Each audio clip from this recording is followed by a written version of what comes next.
Hey guys, welcome to the channel. As you see in the thumbnail, what if Naruto become Titan Killer?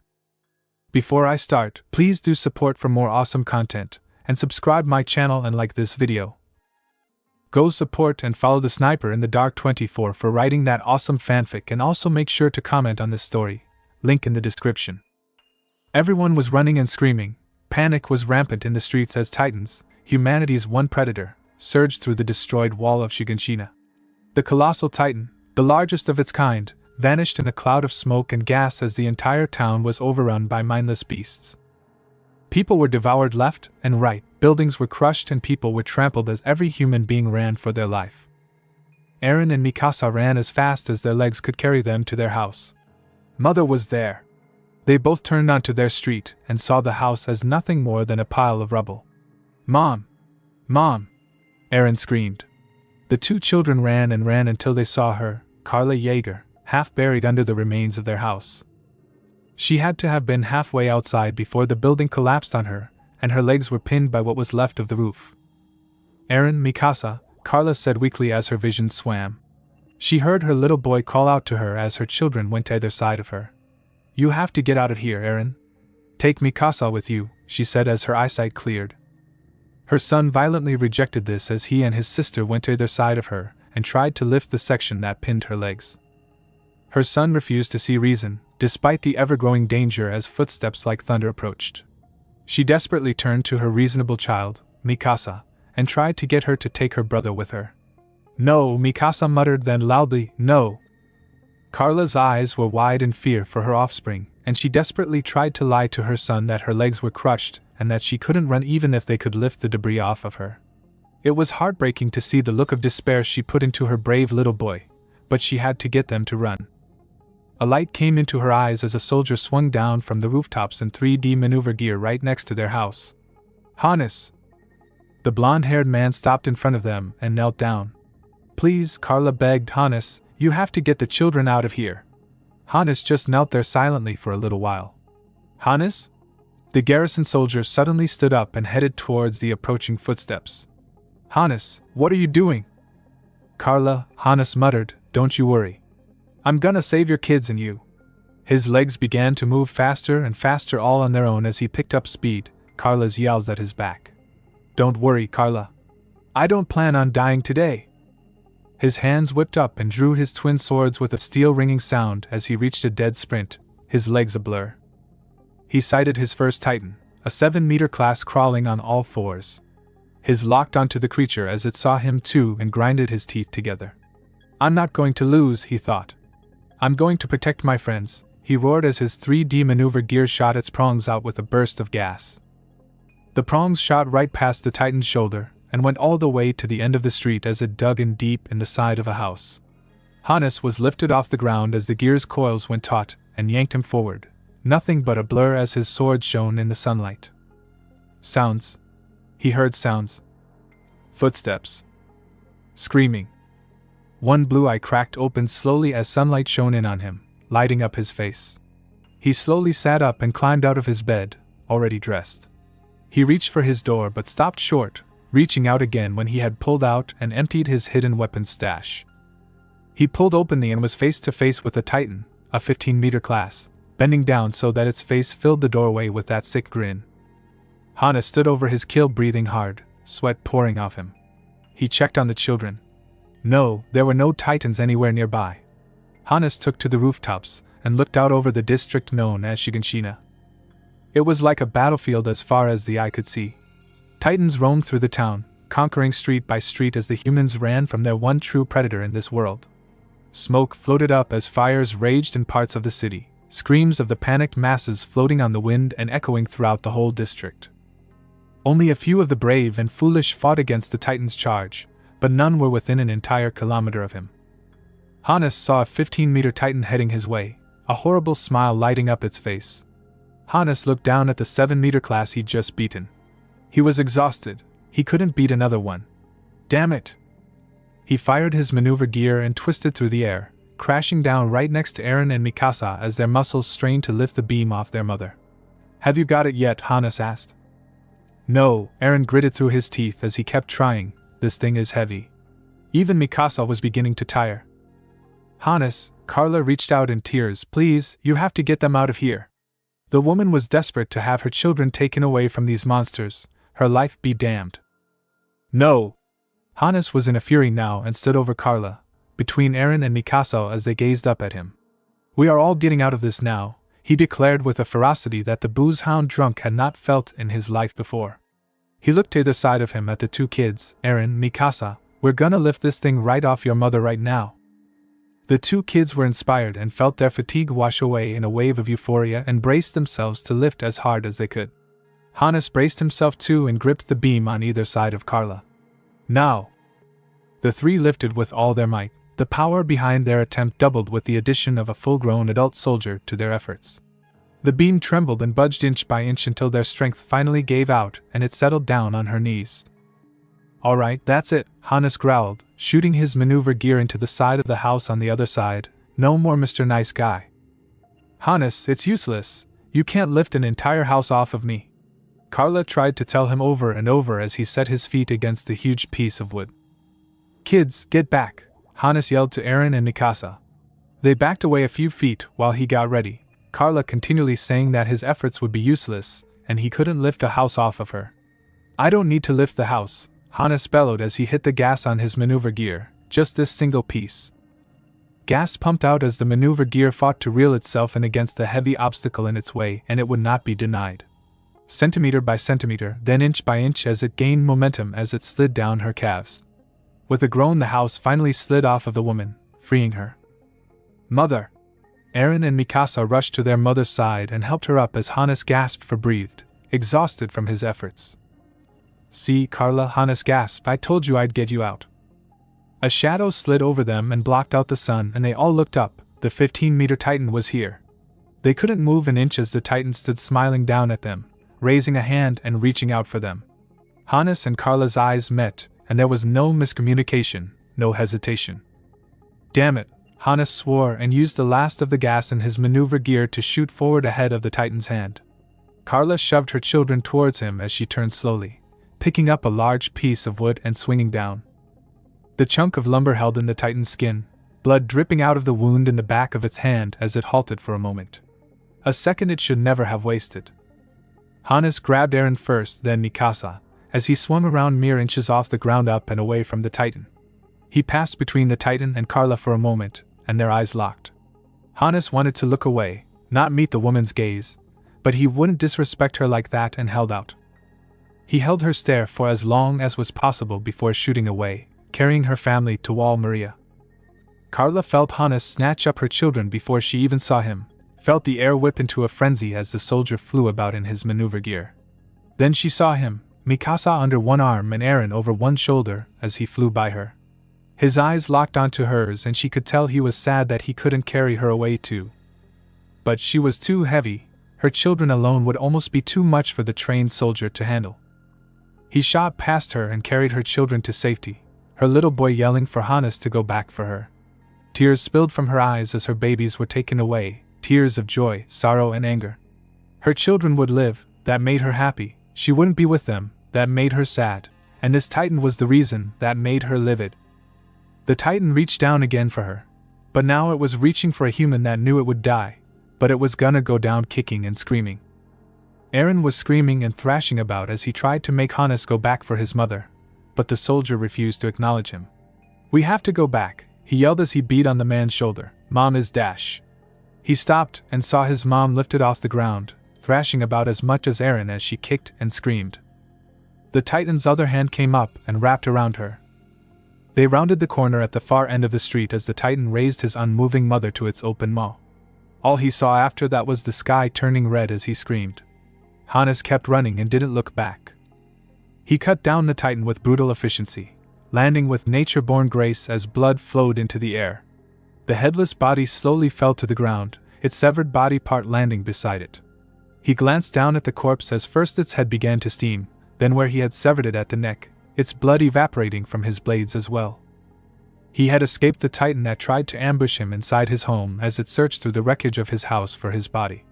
He made for Wall Maria, dashing across rooftops, slashing at any Titan who came near him as he ran across the city. He moved swiftly for several minutes, crossing a quarter of the city to the gates before he saw any other titan, sweat pouring off him and his muscles working to their fullest after a long time.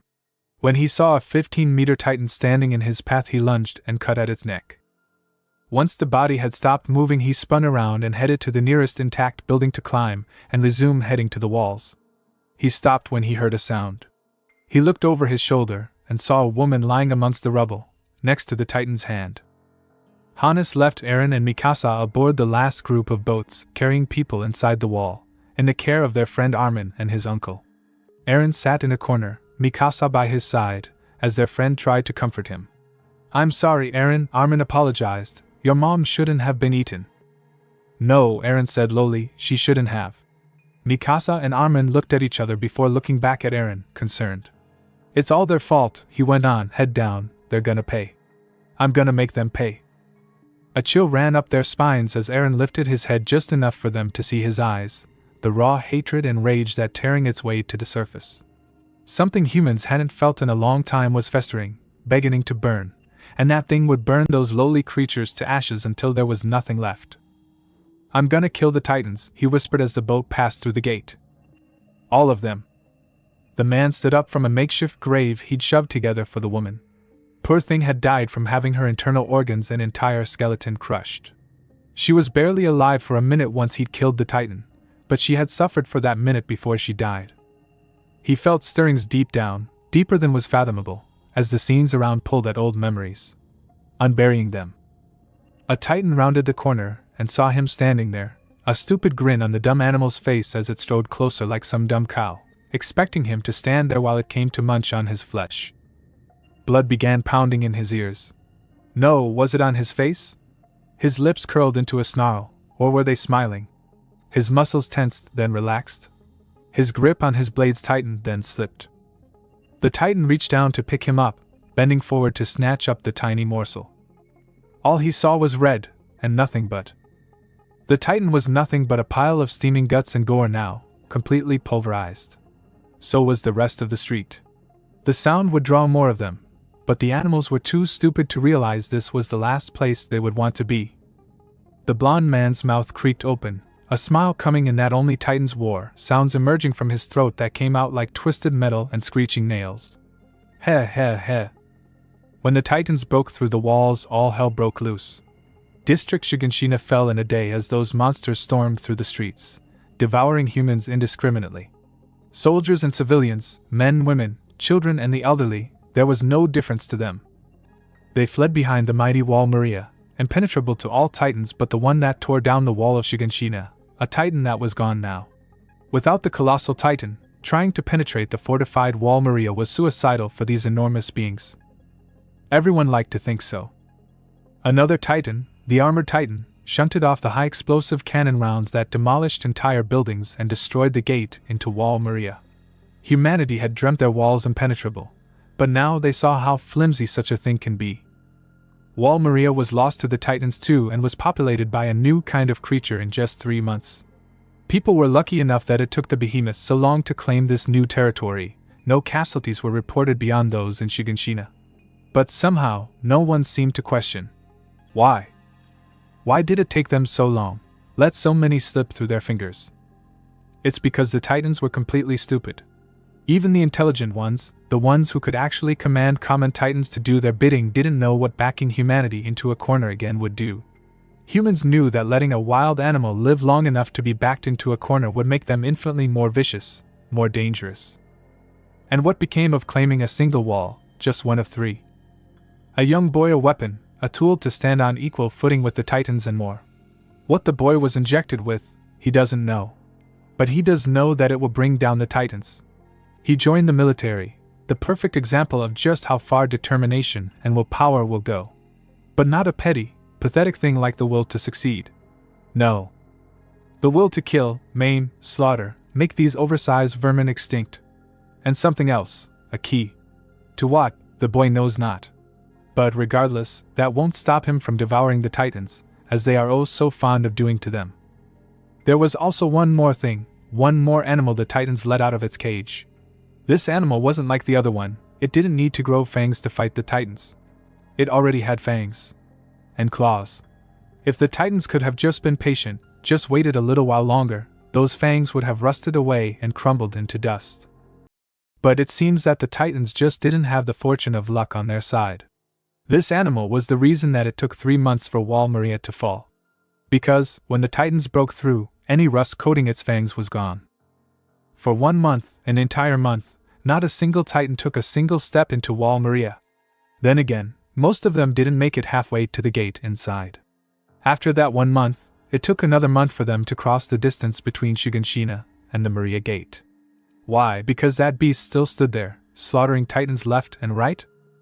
No, it had grown bored of such simple things. Squashing ants became rather dull after you'd lost count of how many entire anthills you'd annihilated. No, it was because those thick-headed creatures finally figured something out. No matter how high on the food chain you may be, to others you are just a snack. After a month, whatever unease they had was gone, and the Titans marched forward again. Humanity had completely evacuated behind the wall, and all that remained outside were some ruins that had been left for the Titans. And after one last month, 1/3 of humanity's last haven was taken by the Titans. Several years since the destruction of District Shiganshina and the loss of all of Wall Maria, Eren Yeager has graduated with his friends in the top 10 of his class. He still dreamed of the day when he could fight the monsters that slaughtered his mother and so many others, but now he was beginning to see past the hate that had filled him so long ago. The hate when his mother had died and watching loved ones die left and right had lessened with time. But this is not allowed to happen. He can never grow beyond the raw, seething, burning hatred that consumed him back then. The Titans attacked Wall Rose. The second wall is in jeopardy. The Colossal Titan has reappeared. Wall Rose has been breached. So there you are, Eren whispered, fixed to the inner side of Wall Rose. He activated his 3D maneuver gear, sending him skyrocketing up and over the top of the wall. His sights immediately went to the monster's neck, and he sprinted up its arm and leaped into the air, his swords raised high. The Colossal Titan dissolved and was consumed by steam before Eren even got close. Gah! He fell into the steam and vanished from view.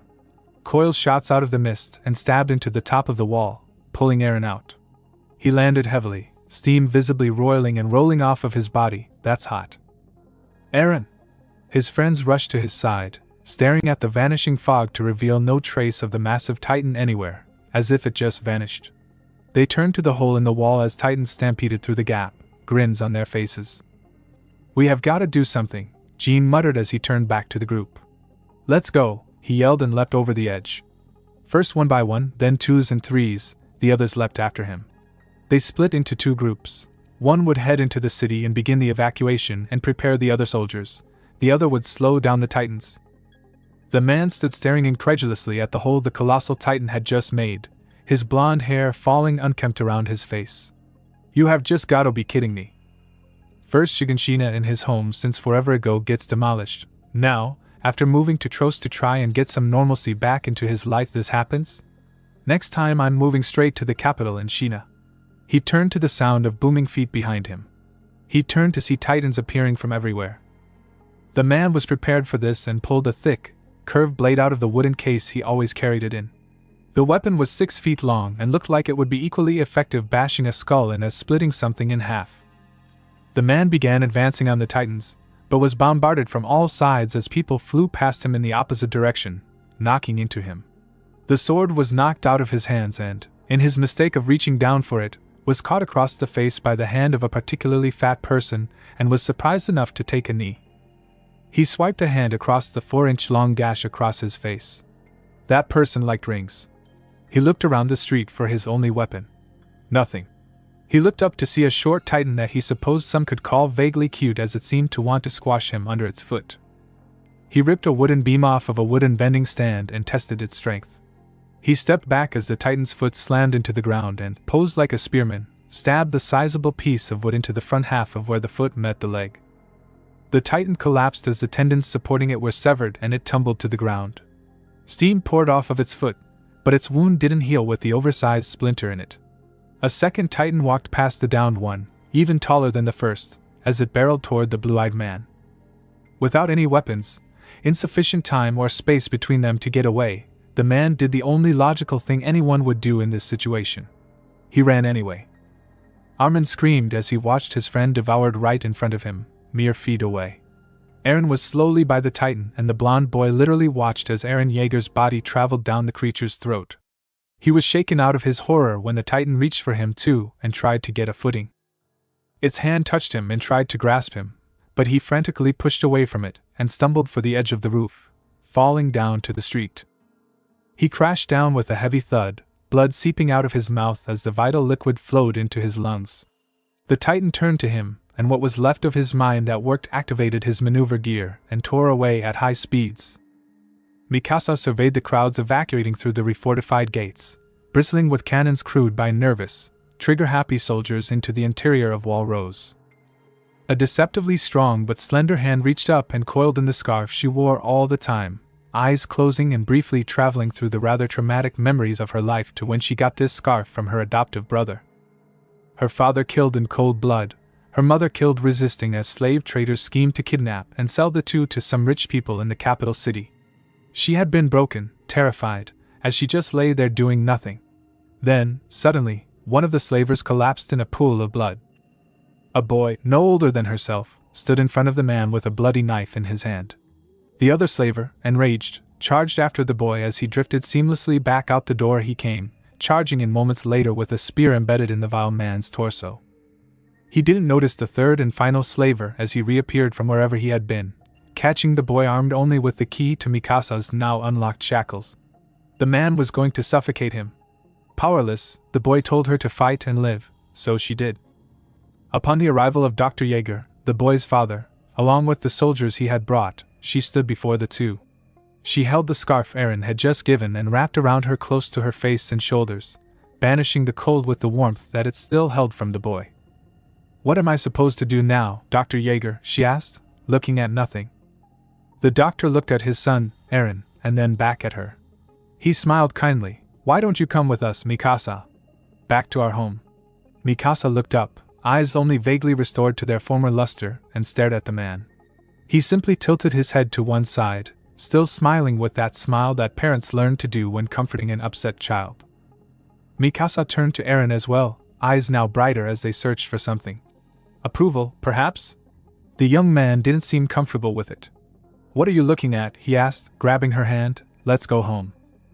The girl's eyes were alive again as tears threatened to spill over as she was just adopted, officially or not, into the Yeager family, and her new brother tugged her along gently as they followed their father home. Mikasa was released from her memories as her eyes opened. "Please don't worry, Eren," she thought. "I'm not gonna lose. Just hold on." A Titan wandered down an empty street, completely indifferent to the distant screams of people being eaten alive. The Titan suddenly exploded in a shower of blood and gore, blanketing the street a steaming red. The head was the only thing remotely intact as it crashed into the ground and went rolling to the edge of the street. A massive figure, taller than the one it had replaced, was hunched over as the blood coating it sizzled. It rose to its full height and stood with its back straight. Its eyes, piercing and ferocious, opened and looked about wildly before focusing. The Titan let out an enormous, blood-curdling roar before it strode off. The Titan was running like mad, arms waving about in a frenzy as it chased after the blonde man, an unexpectedly difficult thing. The human was like a rubber ball on steroids straight out of hell as he shot from every angle and direction and surfaced like some psychotic soldier who was using super maneuver gear. He went from on the ground to the immediate left of the Titan, to the end of the street, to the opposite and then around the corner he was going to take in mere seconds. The Titan may have been driven by solar energy from the sun, like some fleshy mutant plant, but it had limits. So did the man. Trying to go at those speeds meant that only the thing immediately in front of you is clear enough for you to see is what is directly ahead of you, the rest is tunnel vision. Normally that is perfectly fine and acceptable, except when you are going over 200 miles an hour and that single clear dot is the size of a thumbtack. It wasn't even counting how tired his muscles were. So when he was nearly crushed by a second Titan's appearance, he had to stop on a dime. He slowly backed away until he was trapped by both beasts with nowhere to go, and legs too tired to take him. The Titans didn't seem to notice or care as the blonde man grinned at them. "Looks like you got me," he stated casually, flexing his hands and raising them to shoulder level. He shoved his hands out sideways and space warped around them, twisting and bending like a toothpick in a hurricane. Something black began to appear as the anomalies reversed the flow. Long, curved, wicked-looking blades were slowly drawn out and took the solid form of two long daggers. Or maybe not, he corrected. Razor-sharp and with deadly potency, splitting flesh like hot butter. Knees crashed, then buildings collapsed. Mikasa sailed through the air like a bolt of lightning, other soldiers trailing far behind her as she flew through the air like a bird of prey, hunting down titans. "Mikasa's amazing," Connie shouted over the rain and wind, "she's going so fast." Armin's eyes focused on the girl as she went twice as fast as any one of them. No, his eyes widened, she is using too much gas. At this rate she'll run out in minutes. The girl's wires retracted into her gear and she spun around in the rain, twirling like a ballerina as her sword struck down another titan before dashing away. Eyes unfocused, swords twirling, gas forming a mist at her feet as the rain pounded her face. She was still, slow-moving as she slowly twisted through the air, only her blades moving at speed. The mist thinned and vanished, and she fell to the rooftops, disappearing with a crash of thunder. "Mikasa!" Her head smashed into the ground first as she came down hard. Her eyes were dull as rain beat down on her body. Lightning flashed in the background. Her eyes followed the twisting bolt of energy as it stretched across the stormy sky, carrying her back to her friend's words a short time ago. "Eren, he's dead." Something wet rolled down her cheek as another bolt streaked across the sky, thunder pounding like a drum. The distant pounding of thunder became rhythmic, earth-shaking, as a titan approached. Mikasa's sword, only her fingertips touching the weapon as it rounded a corner and spotted her. Armin and Connie had split from the group to search for Mikasa, the rest heading to the supply depot without them, while they scoured the streets. Finding a single person in a deserted city should be easy with their maneuver gear, but that hadn't been taking into account the fact that Trost was not a small city. The roar of a titan drew the blonde boy's eyes and saw a street, partially annihilated by a rampaging titan, and Mikasa on her knees in the middle of it. Armin shot along the ground and snatched her away like a bird of prey as he took to the rooftops. They crashed down heavily and rolled with it to lessen the blow. Connie landed next to them. "This is bad, there are two 15-meter class titans right there." Mikasa denied this and tried to explain, but Armin saw the steaming corpse of a fallen titan and was baffled. One titan charged and was decapitated with a single swing of the huge being's fist.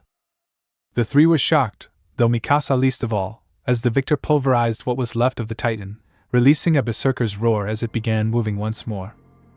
"The titan just took out one of its own kind," Connie said in shock. "Exactly," Mikasa said, turning to the two of them and back to her old self, "and I have a plan where we can take advantage of that." She dodged and slashed through the titans as little more than a blur, swooping down on the unsuspecting beast like some bird of prey as it spotted its next meal. Metal lashed out and stabbed and bore through flesh like steel serpents, carving them to pieces and letting them fall. Armin and Connie hot on her heels as they etched out a path straight to their trapped comrades, the abnormal titan crushing any of its kind that dared appear before it, guiding it towards the Trost supply depot to save their comrades.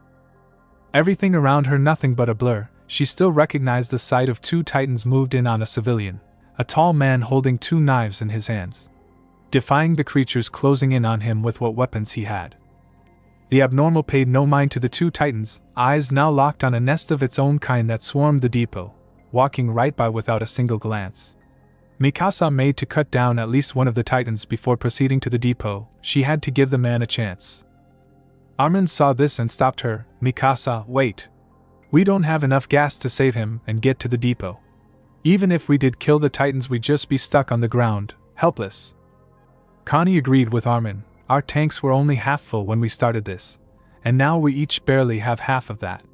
Come on, we need to save the others." Mikasa paused and headed toward the depot, she and her friends just behind the abnormal now. She looked over and the man looked up and saw her, and she saw him. He wasn't afraid. Mikasa raced away. The last thing she saw was the titans reaching down for him, his knives biting into anything they could reach. She crashed through a window and landed with her friends in front of a shocked Jean, the abnormal having clobbered two other titans with one fist as it felled them with ease. The man saw the three soldiers, mere children, race by while these two pests went in for the kill. The girl actually looked like she wanted to stop and swoop down on the titans, but continued on eventually without any fuss. Good. The titan in front of him reached an enormous hand, like that of a god descending from the heavens, ready to crush.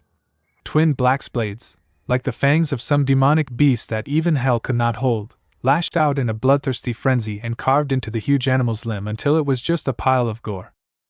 He leapt high into the air as the titan behind brought its own hand crashing down where he would have been. He tore across the side of a building like a lightning bolt as it slithered through space, tearing apart anything it touched in its raw fury. The serpent rose high into the heavens, looking skyward as if it dared to breach the clouds before gravity held it in its grasp once more. Eyes, both so empty of emotion and so full of strength, set its sights on its victim and roared. Fire! Bullets tore through the air, ripping through flesh and leaving the human-like creatures deprived of their most vital sense. They stumbled about wildly, lost in the absoluteness of the dark that encompassed them.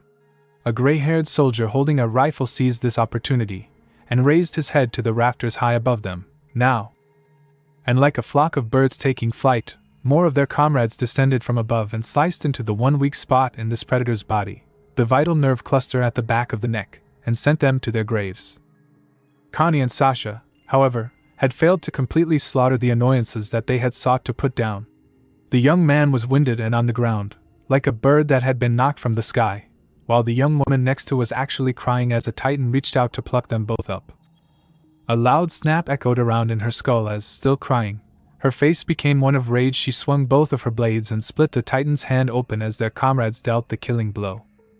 They all regrouped and decided to split up, Sasha and Connie going with the others to link up with the rest of the human forces nearby while Jean led the rest up to the roof of the supply depot. He had been a little hesitant about letting the two out of his sight, but thought that the titans were the more likely ones to die when he overheard the emotionally shot girl muttering about flaying the titans alive and skinning them for something to eat. Even Mikasa, normally one with perfect poise, thought it a bad idea to be around the girl right now. They climbed to the roof to get a better view of the battle and saw the abnormal pinned to a wall by at least 5 titans, slowly having the flesh torn off of it as they consumed him alive. Its wounds aren't closing, the titan can't heal? Armin said in shock. They stood divided, their leader against his troops to decide if the abnormal was worth the effort to save its wretched life. Before they could act, another abnormal appeared below, the one that had plucked a friend right out of the air and devoured him. That's the abnormal that ate Thomas. Thoughts racing through Jean's mind. The other abnormal, still pinned against the wall as it was eaten alive, suddenly snapped open its eyes and focused on the newcomer. A berserker's roar tore out of its throat and ripped through the air, stirring a frenzy of wind as it screamed with him. It stood and began to move, first one arm then the other being torn loose away from its body. It didn't care. It was a monster on a mission. Jaws opened wide and bit into the other abnormal's neck, shocking those who watched the awesome display. The titan lifted its prey, as big as itself, into the air with only its teeth, its bones creaking under the weight. It suddenly became aware of its former torturers, only mere meters away, and used the now dead corpse to continue its rampage and slay all others of its own kind. First those on the ground were crushed under his attack and were pulverized to death, then it swung again with its own body and neck, sending yet another into a building with a vicious blow, bludgeoning it until there was nothing left before finally letting the corpse drop from its mouth.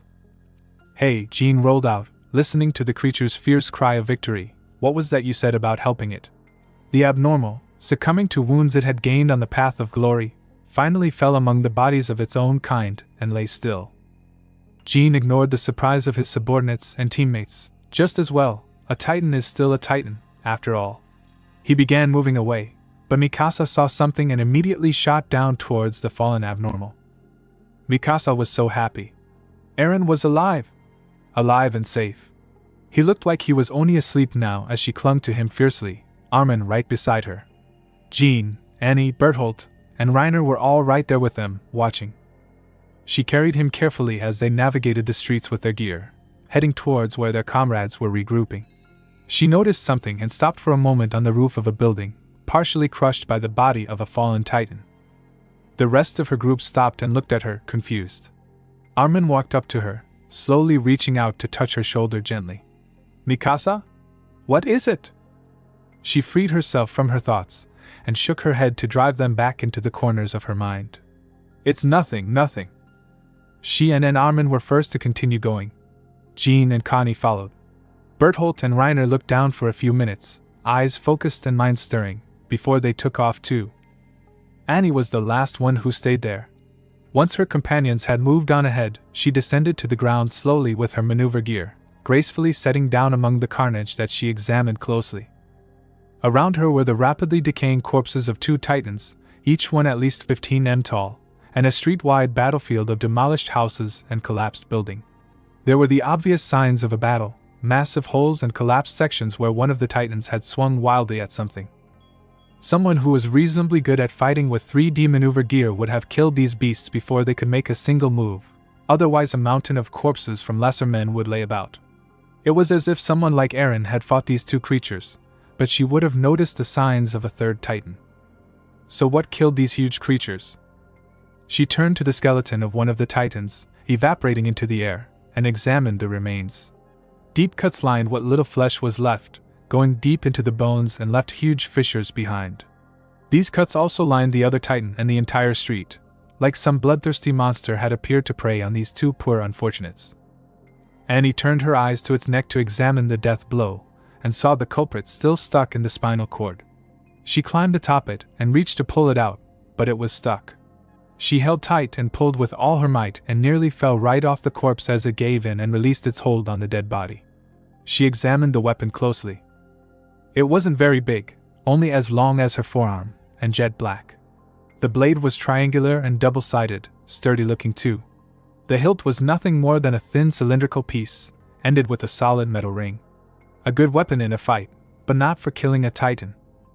Annie checked the other body too, and now she had a matching set. She stuffed them down each boot for now and caught up with the rest of the group, already separate from Mikasa and Armin and heading somewhere else. Mikasa and Annie were both thinking about the 2 dead titans, thought it only went that far. Annie thought of who could possibly have been able to kill 2 titans with only a pair of knives instead of the swords that came with the maneuver gear. Nobody came to mind. Mikasa recalled the man she saw trapped by the titans, stuck on the ground holding those very knives. Who was he that could kill 2 titans at once without any maneuver gear? She had no clue. The man walked along a rooftop, far behind the group he followed, cloak blowing in the wind and hood up hiding his features.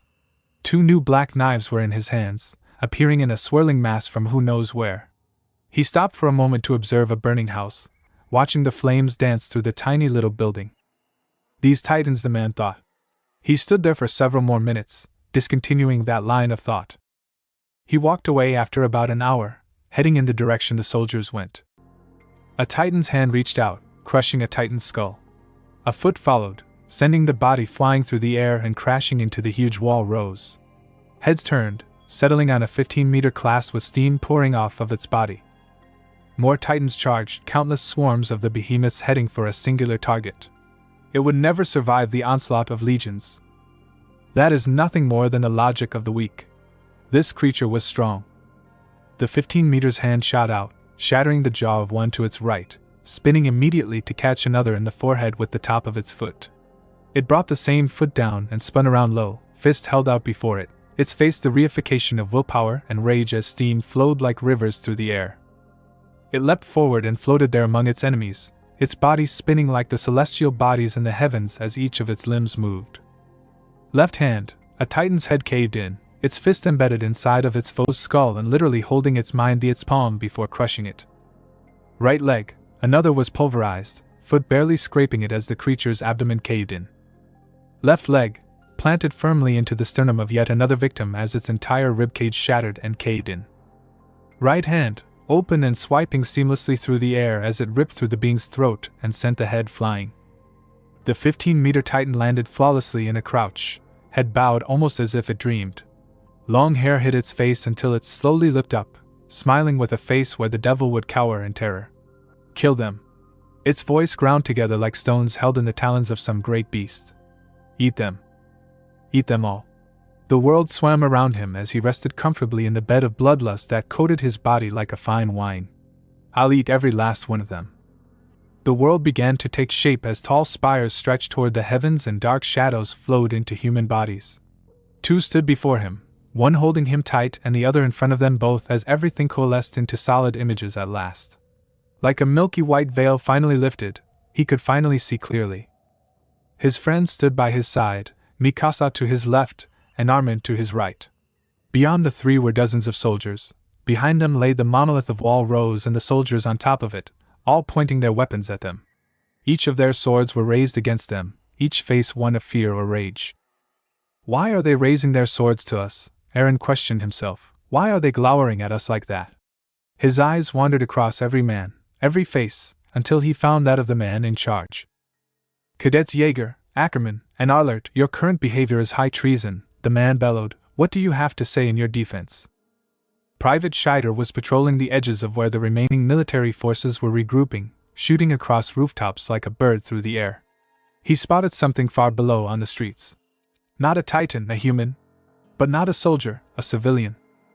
The man had a ragged tarp concealing most of his body, leaving hidden much of his form as he walked in the direction of Wall Rose. The private fired his maneuver gear and swung down to street level 2, jogging until he stopped before the man. Excuse me, sir, are you injured in any way? Do you need medical attention? The private hands held themselves unsure if he should search the man for injuries. The man, taller than he was by almost half a foot, reached out and used his shoulder as support. The private tried to readjust himself, but the man's grip was strong. He was surprised when he was suddenly pulled closer and stared at him eye to eye. Do not attempt to try anything, the frightening-looking man declared. You are being watched by the artillery placed on top of the wall, and we will not hesitate. You have got to be joking, Jaeger thought heavily. What is going on here? I will ask you this only once, the man roared, his thick-bearded face dark with malicious intent. Are you human or a Titan? The private dropped to the ground, unmoving, as the man walked off now clad in a soldier's uniform. He tested the maneuver gear and fired it once, twice, thrice before he launched the pronged wires and reeled himself up to the top of a tall spire. He clung to the side of the small tower, gear stuck deep into its side as he looked for what he sought. There. Up ahead. There you are. Blue eyes stayed fixed as he saw everything from afar, ragged cloaks still billowing around him. What is he talking about? Eren was at a loss.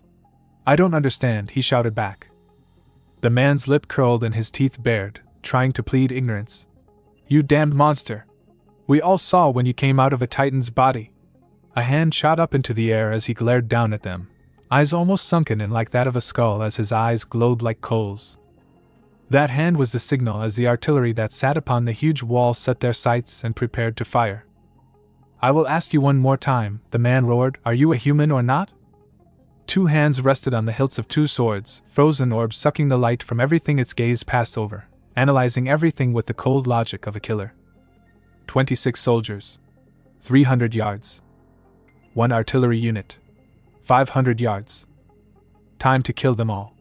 78 seconds. He eyed the artillery cannon as it targeted the children. Things should be livening up any second now, he hummed quietly to himself, tapping a finger on the bottom of one blade's hilt. Everyone was watching him, everyone was staring at him like he was some sort of wild animal waiting to go mad. What were they talking about? He couldn't remember. Eren pressed his hands to his head to still the throbbing in his brain as his heart beat like a war drum, sending tremors throughout his body. There had been bodies, there had been blood, and there had been screaming. But all that was crushed under the waves of even earlier memories. Friends, family, home. But which was he? I'm Dash, Eren started, hands falling from his head to clench his kneecaps tight as he hunched forward. Eren said louder now. His head snapped up as he stared right back at the man with the arm raised. I am human! His voice echoed loudly as everyone stood still. The man stood still, as if time had frozen around the man. I see, he said with a voice that barely made it to them. Forgive me, but I cannot simply take your word for it. Horror shot through Eren's body as his honesty fell on deaf ears. He felt Mikasa grab him, and she began dragging him towards the rooftops, a haven that none of these soldiers could catch them in. But Armin had not moved, the man's hands slowly declining to signal those atop the wall. Eren shook himself loose and pulled Mikasa back with him to their friend. He didn't know what to do, but his body did. Memories flickered like starlight across his eyes. The Titans, his friends, his family. His father was there, grief covering his features as he held the needle up to him. Eren, you have to be strong, his father said with tears in his eyes. The road you are about to go down will be hard, but I know you can do it. He finally reached Armin, pulling the younger man into his arms along with Mikasa, holding them tight. He raised his hand to his mouth, and everything became surreal. The cannon fired and he put his hand in his mouth, biting down with everything he had. Lightning shot from the earth and flew into the sky, twisting higher than one could see. Blood coalesced, bone condensed, and muscle grew in the blink of an eye. It formed, meshed, and took shape to the boy's desire: protect. Protect his friends.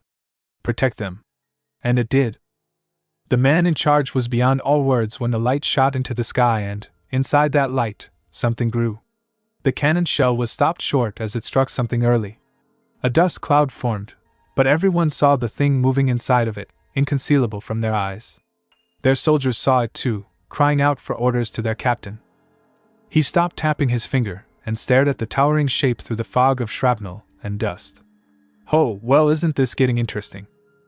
Captain Fellman, the man's right hand, shouted. "What do we do, Captain?" He gritted his teeth and set himself up. "Reload the next shell. All soldiers stand by for combat." The wall unit was already working on it as dozens of blades were drawn, hissing, filling the air as they lay in wait. Armin and Mikasa sat at the center of the Titan's body, protected by the cage of bones against the raging fire and smoke. Inside, Armin was petrified. "We're inside a Titan." "Eren protected us," Mikasa said, certain. Armin's eyes wandered to her and saw her stare upwards, where Eren was. Armin's eyes caught the colors of something that shouldn't be there and looked down. Even flowers were spared in here. Armin watched, then looked up as the beast began to move. The man brushed the cloak away from his body and pulled his blonde hair out of his eyes. He saw the skull of that huge monster began to turn, began to come alive, and stared out with one eye. He watched as that single, cyclopean eye gazed upon everything. Wall rose, stretching high above even itself, the men and women atop it, gazing down on it, those who stood before it, sword in hand as their wills started to falter. "Can you see me here, boy?" The man wondered to the boy. That boy was dreaming, tangled in a forest of red webs and white trees. His eyes moved and he saw everything, but it was all so small. He could feel his heartbeat, sending shivers through his whole body and rocking the whole forest. But forests were never like this one. His eyes slowly opened and shrunk in size as he saw just what this forest was. He couldn't have pulled away fast enough as each tendon, each vein, each muscle clung to him like an insect caught in a spider's web. He finally was free and fell to the ground, crashing against the thick pillar of white that was the spine. He caught himself in the last gap of the last piece of the bone before he hit the ground and ran to his friends. "Mikasa, Armin, are you all right?" "Eren, what is this?" "I don't know, but it's starting to fall apart." Eren looked out into the vaporous fumes, beginning to fade, "and those soldiers are still out there, waiting for us." Eren turned to them. "But I have a plan." Captain Fellman saw something moving closer in the mist before ripping through the veil. "Prepare to fire," he yelled. It was the blonde boy, Cadet Arlert. "You've shown your true colors now," the captain announced. "There is nothing you can say to change the fact that thing changed into a Titan." "Yes, sir," Armin shouted back. "But that doesn't mean Eren is our enemy." His breathing was erratic, panicked. He didn't think he could do it, but he had to try. Eren needed him. "Ha!" Armin flinched under the man's harsh tone, but his resolve turned to steel then. It would not corrode so easily when his friends' lives were at stake. "Yeah, it's true that Eren changed into a Titan." Armin stepped forward, arms out wide, but everyone had to see when he fought the Titans. It was like a lightning storm passing through them all as the last of the mist vanished. Even the Titans treated him as an enemy when they tried to eat him. Swords braced, hesitated, and soldiers wavered, halted by the will of their commander. "Are you all going to fall for this simple trap? They would lie 1,000 times over and 1,000 times more if it would save their skins." "We aren't lying," Armin's voice cut across the captain's. "But if you think we are lying," his hand curled fist over his heart, wildly beating like a caged animal, "then do your worst." Eyes tight, back straight, he didn't back down. Rage flashed like fire through the captain's eyes. "Why don't you mock us?" His arms swung wide and high like a guillotine, suddenly stopped by a fist of steel. "You always were paranoid, Captain Fellman." All eyes turned to a man, tall and proud, standing over the captain. "Commander Pixis?" "Well, I'll be damned," the blonde man said. "That kid has the luck of the devil." Twin wires retracted and coiled inside the mechanisms of the man's gear, and he fell several stories to the ground. His legs bent nearly to the ground as he landed, chunks of loose cobblestone flying skyward. He rose slowly, bones creaking as they stretched back out. He walked by a house with an open door, an unconscious private inside. Air rushed from his lungs as a set of maneuver gear landed on his chest, a torn cloak following. The blond man continued to walk, still holding onto the uniform and the blades. He raised a hand to his face to brush away his long hair, hiding his disturbed smile from the world. More memories jumped through the surface of his mind. Titans were attacking people without end, coming at them from every side. Men were swatted like flies, children plucked from their mothers' arms, the mothers crushed underfoot. Horses were in a panic, wagons were set ablaze. Bodies covered the ground. Cannons roared, Titans went flying. But they didn't stop coming. One cannon had been entirely abandoned, the crew consumed as they were passed over. A wagon, partially destroyed by a Titan, chased by a dozen more. One was particularly close, closing in even more with every heartbeat. We can't get away from this. The driver drove the horses to exhaustion as they began to weaken, the walls in sight. He heard something from in the wagon as a man leapt from the vehicle. Are you mad? The man snatched a burning shard of wood from the ground and charged towards the cannon and the Titan. The man overpowered the Titan, reaching massive artillery 1 second before. The barrel pointed towards the creature's feet, but a single kick sent it pointing towards the heavens. Just as the Titan passed over him, his right hand flew out and held the cold metal tightly, sending scars deep into the iron while the other came up. The flames stirred from smoldering embers to roar with life one more time. It arced towards the ground and ignited the fuse. One last explosive round lit and began to spin as it fired from the 5-meter barrel and crashed into the Titan, point blank. From stem to stern the creature was split in half, both pieces engulfed in a raging hellfire that knew no mercy. The two body parts stripped the rest of the Titans up and they too were turned to ash. The man too felt the fire take him, long black that had hidden his face torn to shreds by the inferno. He threw his back and roared up at the Titans burning above him, die! He headed toward Wall Rose, where that old man had taken those kids. Light flashed across his razor-sharp blades and in his eyes. I guess life is gonna be more exciting from now on. Go. Pixis, go! During the Titan's original breach of Wall Maria through the district of Shiganshina, the southernmost district along the outermost wall. Along with reports sent in by the Recon Corps, it was predicted that the likeliest target along Wall Rose would be Trost, the southernmost fortified city along that wall. Standing on top of Wall Rose and overlooking Trost district was an old man surveying the destruction with a calm eye, the 3 cadets he had saved standing behind him. Pixis, the commander-in-chief of the southernmost parts of Wall Rose, including Trost. A man who has been entrusted with one of the most important parts of the world still left to humanity, and complete authority of its defenses there. The old man stood tall and walked to the very edge of the wall and looked down at the huge faces below. Still haven't seen one, he commented as he surveyed the hordes of Titans struggling to reach him. I wouldn't mind getting eaten as long as it was by a scorchingly hot lady Titan. He is also known as an inveterate, a persistent, eccentric. Far below Wall Rose's top paced an angry Captain Fellman, worriedly ranting half-mad at the seemingly complete loss of sanity by his superior. What is the commander thinking taking such dangerous elements on top of the wall? He should have at least brought along guards. A young dirty blonde girl, Riko Brzezinska, stood by as Fellman paced like a caged animal. The commander's logic is beyond the reason any man could understand. His reasons are a mystery. A soldier approached the two with a report. Captain, the troops have been assembled. Yes, Fellman took this chance to focus on something else. Good work. He looked out over the faces of the soldiers. He was not happy with what he saw. I see, so you believe all the answers to what you are looking for are in the basement of your home in Shiganshina? Dot stood gazing out over the smoking district of Trost and towards Shiganshina. Eren knelt, still tired from his earlier transformations into a Titan. Yes, he raised his head wearily. Will you believe me, sir? The commander-in-chief over the southern section of Wall Rose thought about it, but his face showed all of the expression if he had been made of stone. Since you can't even say for sure whether it is true or not, he turned to the cadets and tapped a finger against the side of his head. Let's just say I'll keep it in mind for now.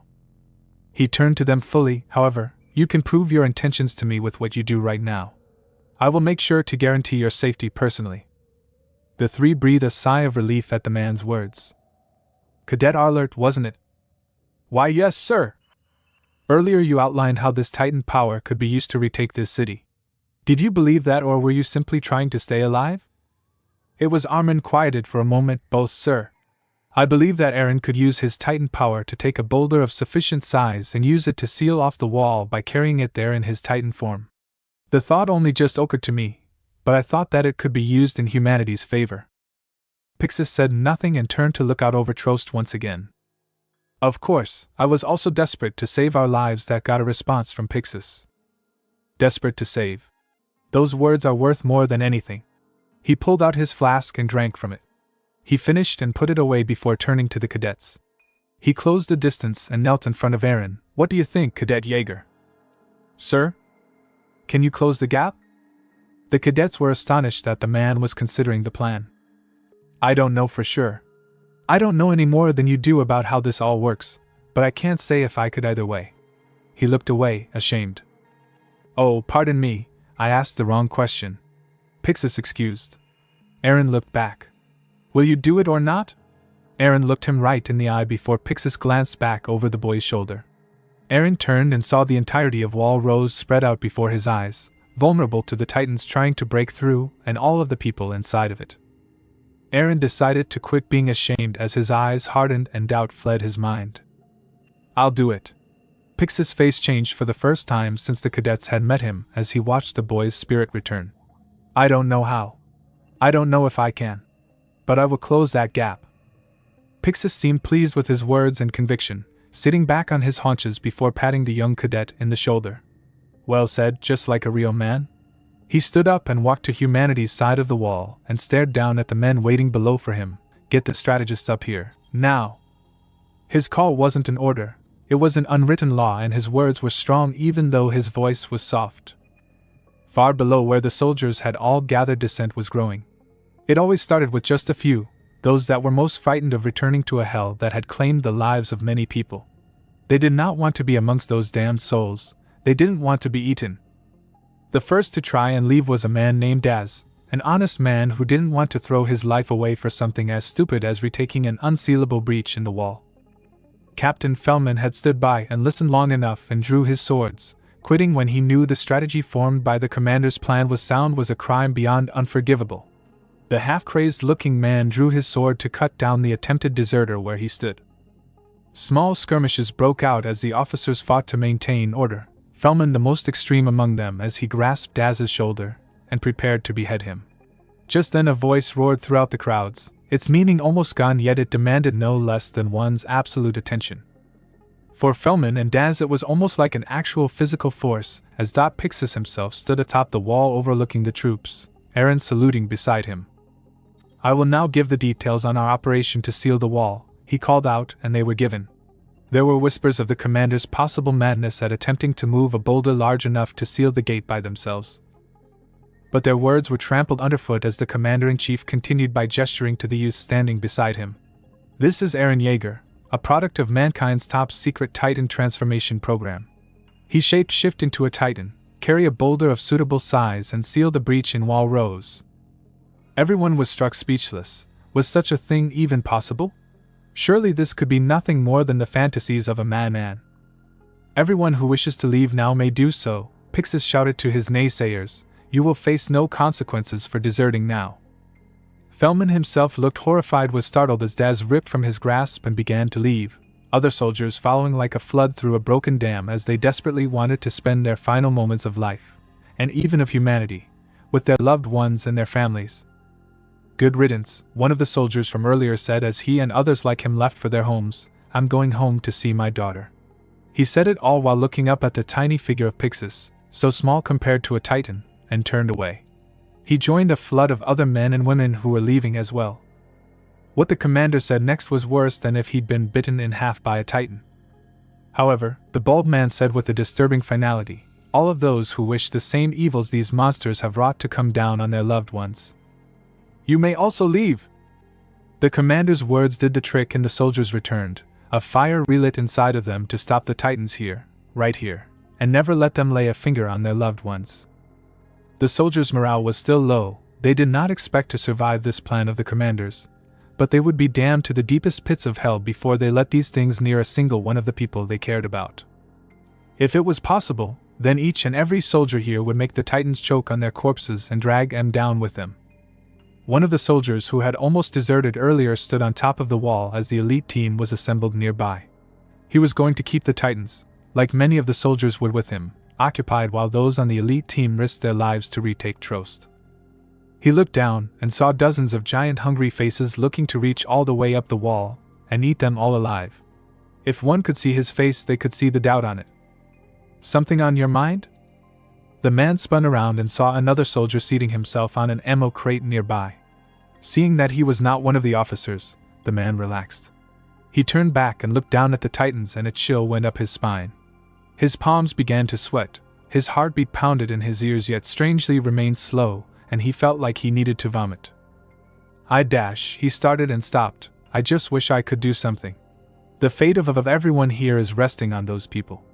His hand made a vague gesture. Elite Squad's team, a few of them still children, and felt truly powerless. Who is it? The soldier turned to the man sitting on the crate, a look of confusion in his eyes. What did the man mean?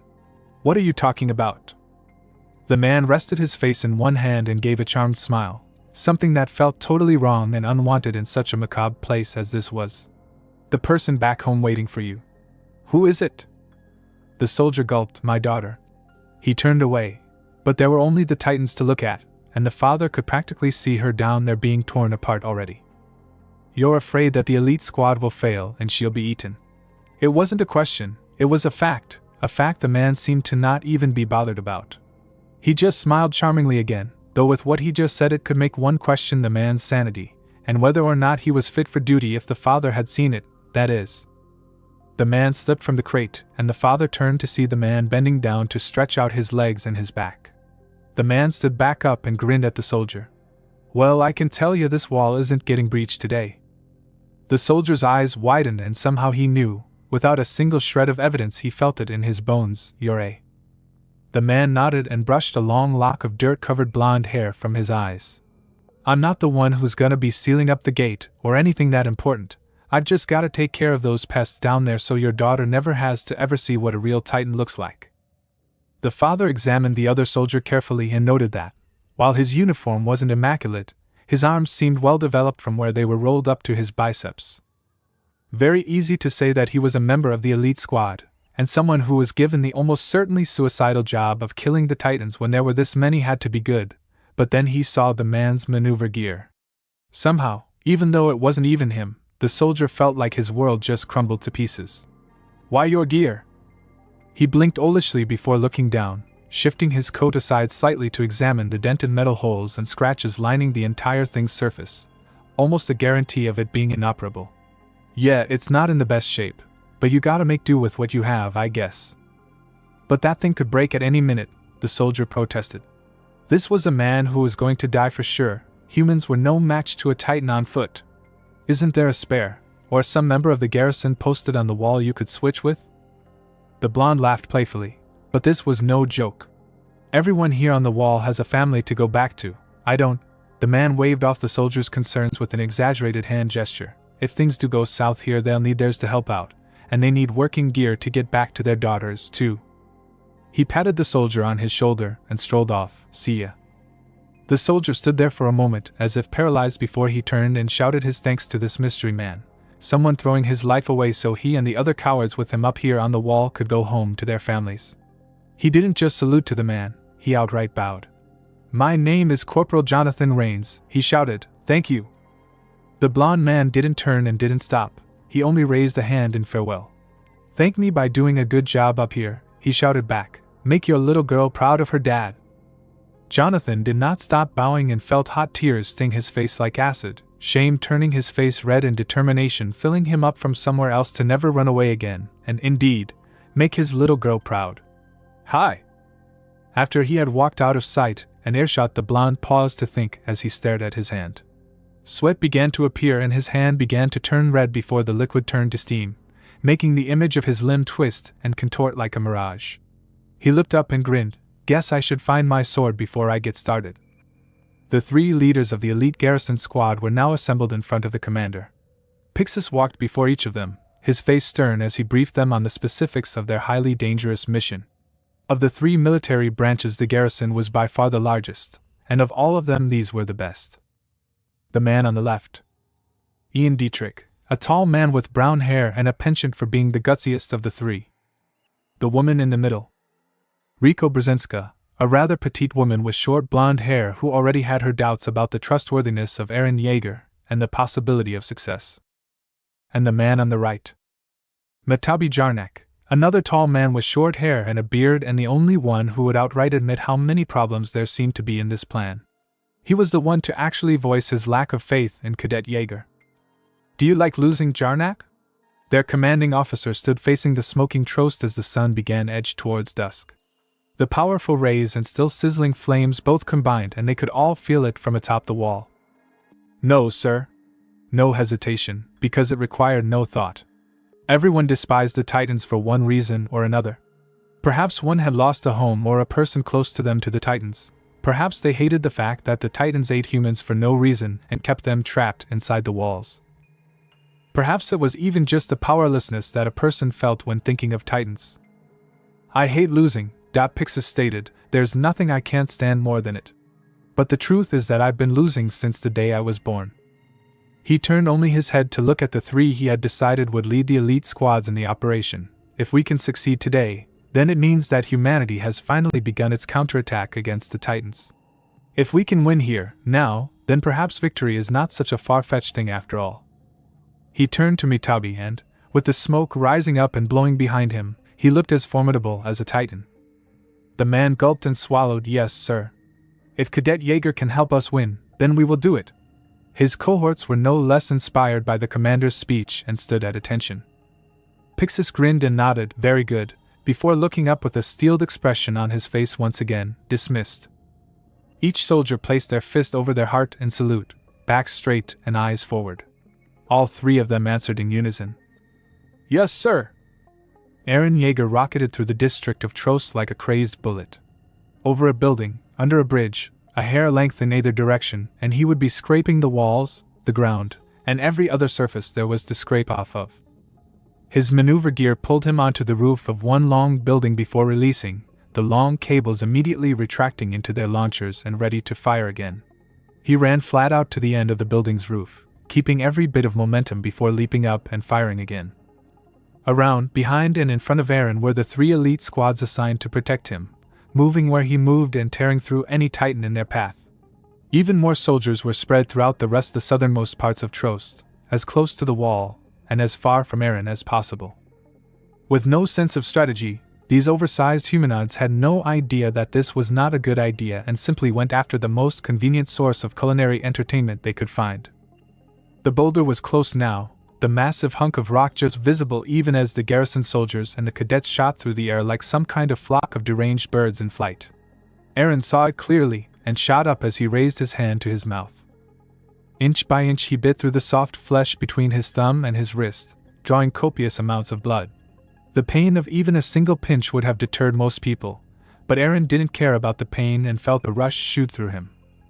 Lightning crackled upwards from the ground and shone so clearly that those atop the wall could see it as clearly as the sun. Out of the destructive field of light came a roar that shook the ground, but not as much as what came next. A body of colossal human proportions appeared, tearing apart the stonework underneath it as it slid towards its target before slowing to a stop. Towering at 15 meters tall, this monster was both stronger and smarter than a normal Titan could ever be. It could lift this boulder over its head without a doubt, and knew exactly where to put it and why. Mikasa descended onto the rooftop behind him and watched. If Eren can move the boulder and seal the wall, then we might be able to win. She heard a shout of warning from her commanding officer and looked up to see Eren's Titan form now facing her, a massive outstretched palm mere feet from crushing her into paste. Ian Dietrich cried out the cadet's name as an attempt to warn her, but the Titan was already upon her. An explosion of dust and debris were all he could see as a cloud was kicked up and he couldn't see a thing. Annie Leonhardt was currently in a group led by Jean Kirstein to lure the Titans away from Eren as he moved to block off the gap in wall rows. She was completely untouchable where she was as 2 15-meter classes tried to keep pace with her maneuver gear. Her hand strayed to the huge black knife stowed in her right boot, the weight of the heavy weapons in each boot actually weighing her down. It worried her that someone could do that amount of damage to two titans, and even the very landscape with such ferocity. Whoever did that was a serious threat to the titans, maybe even more than Eren. A glint of light to her left made her head turn and eyes open wide. 3 streets to her left was a person, another soldier, running along the rooftops at speeds rivaling her maneuver gear, a massive curved sword shining in the fading light longer than she was. He wasn't going off of the momentum of his gear, he couldn't be, each pump of his legs sent him rocketing forward like a bullet, the sound of the roof tile shattering sounding like the very appropriate sound of a gun being fired. If Annie hadn't been looking at this happen, she would have thought a third titan had appeared. "Annie!" She heard her nearest teammate Connie cry out. Just as he did, a titan grabbed her leg and stopped her in midair. She had been distracted. Connie had raised the alarm with his outburst, gaining the attention of the rest of the team. Now they had to rescue her before she was eaten alive. Annie's swords had flown out of her hands when she had come to an abrupt halt, and she now dangled almost helpless. Her hands and one leg was free and she pushed against the huge hand holding her to look back over her shoulder at the twisted face smiling down at her like a hungry person would a particularly appetizing hors d'oeuvre. As it began pulling her closer towards its mouth, she reached for her boot and swiftly stabbed the huge dagger into the wrist of the beast. Then something happened. Armin arrived to the side of the boulder to see Eren in his titan body knocked out cold, Mikasa standing on a rooftop and arguing with her superiors about something. "Mikasa!" The girl with the scarf looked up and saw him approaching. "Armin!" The blonde boy dropped down next to her, and another girl, this one also a blonde that wore glasses, turned to the man in charge. "Like I said, sir, we should cut our losses now. The mission has failed." "What do you mean failed?" Armin cried out, noticing the dirty look that Mikasa sent the other girls' way at the insinuation of counting Eren amongst those losses. The man turned to Armin with an unhappy look on his face. "Cadet Jaeger can't control himself in his titan form. Without him this mission is hopeless." "It's not hopeless," Mikasa urged. "Eren can still do it." The small scratch on her cheek was proof that Eren couldn't control himself, but it might as well have not been there at all for all Mikasa Ackerman cared. This was the same boy who had saved her from slavers, her adopted brother, and she was never going to let another part of her family die ever again. Armin saw hope flickering in the man's eyes that he had at least been willing to try, but that flame was fading and it needed to be fanned quickly. "I'll bring him back to his senses, sir." Both Mikasa and their superior officers were now looking at him, and he saluted instead of gulping. "If we can at least give it one more shot, we might still be able to win here, sir. Let me try." "That's crazy," the blonde girl said to him. "There is no more time to waste. Cadet Jaeger is too unstable to be trusted in this state. The best we could do is get him out of that titan body and run." This last comment was also an advisory to her companion Dietrich, but the man was staring at both Mikasa and Armin yet with a rapidly growing fire in his eyes. He was no more willing to admit defeat than these two or his commanding officer watching from atop wall rows. "Listen up," Ian Dietrich bellowed. Every elite squad member and soldier within range heard him and turned towards him. The man walked along the rooftop of a building and drew his swords as he began to pick up speed. "This mission is not yet a failure. We are going to provide cover until Eren Jaeger recovers. In the meantime, fend off those titans." The blonde girl grit her teeth. What is he thinking? This plan is lunacy. Another officer, Mitabi, turned to her. "What are you going to do?" She lowered her head and turned off in another direction. "Isn't it obvious? I'm going to follow the plan." She stood at the very edge of the rooftop and drew her blades, her blood beginning to boil and her teeth grinding together as she rose to the challenge. "I'm going to show these titans just how terrifying a human being can be. If looks could kill, then the titans of Tros may just have dropped dead by now." Then she was off, a titan in the distance rapidly being converged on by her and her team. Mitabi left without a word towards his own squad, even less sure but equally if not more determined to finally claim a victory over the titans. Mikasa and Armin turned to each other and Mikasa spoke first. "You go wake up Eren, I'll help stop the titans." "Got it." Both cadets rocketed away from one another, one descending towards their friend and another rising towards their approaching enemy. Armin maneuvered himself onto the back of Eren's neck and none of Jean's team was able to properly see it as the thing streaked across their peripheral vision, but there was definitely something. Annie suddenly was weightless as the Titan released, was unable to hold on to her any longer. It was like they disintegrated instantaneously, and for a brief moment it was like the Titans had both vanished. Then came the explosion of blood, the fluid under pressure expanding at an enormous rate with the force of what had disintegrated the Titans, and no body to hold it in check. Shit! Jean swore loudly. To Jean Kirstein, it honestly looked like she had stabbed the Titan, and through some process he couldn't even begin to understand, the Titan exploded from the inside out. Man-sized chunks flew in all directions and nearly hit him if he hadn't have taken cover, and Jean briefly got to experience what rain would be like if, during a rainstorm, it was blood instead of rain and chunks of hail were instead chunks of dead flesh. After the horrifying event stopped, Jean peeked out from behind a building and saw Annie, unmoving but unharmed. He didn't exactly want to go out there in case another random explosion out of non-explosive elements happened. His teammates shared those sentiments. Eventually, concern for his fellow graduate won out over his preference for just staying behind his wall, and he moved in.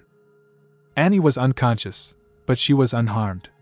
It was like the blood explosion was like a hurricane, hell all around except for at the center of it all.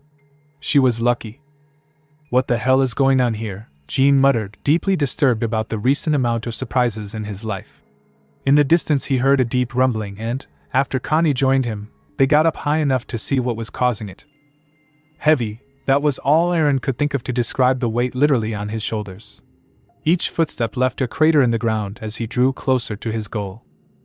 As he held the boulder aloft over his head, one could allude to another creature, another Titan, the one who held the atmosphere on his shoulders in myth, Atlas.